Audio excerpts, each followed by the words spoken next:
ये खबर कोरम से है, जहां पर बंकर्स की मिसमारी का अमल दोबारा से शुरू कर दिया गया है। 10 से ज्यादा बंकर्स मिसमार कर दिए गए हैं। फरीकैन ने असलहा जमा करवाने के लाहे अमल पर भी काम शुरू कर दिया है। इस पर हम बात करेंगे डॉन न्यूज़ पेशावर के ब्यूरो चीफ अली अकबर से। अली अकबर, क्या आप हमें बता पाएंगे कि बंकर्स की मजमूई तादाद क्या थी और गुज़श्ता जो टारगेट किया गया था बंकर्स को मिसमार करने का, वो क्या था?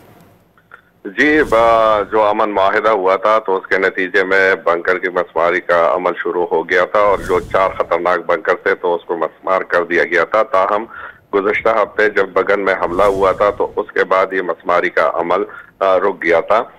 उसके बाद जो है अलग अलग जरगे दोनों फरीकैन से हुए और इस बात पर फिर जो है दोनों फरीकैन मुत्तफिक हुए कि बंकर्स को मसमार किया जाएगा और कल से जो है बंकर्स मसमारी का अमल शुरू हो गया है और अब तक 10 जो बंकर्स है उसको खत्म किया गया है। जहां तक कुल बंकर्स की बात है तो इस वक्त कोरम अपर लोअर कोरम में तकरीबन 200 के करीब जो है वो बंकर जो है वो मौजूद है। इसके साथ साथ जो असलहा जमा कराने का अमल है तो उस पर भी काम शुरू हो गया है और दोनों फरीकैन जो है असलहा जमा कराने के लिए लाए अमल जो है वो इंतजामिया को दे रहे हैं।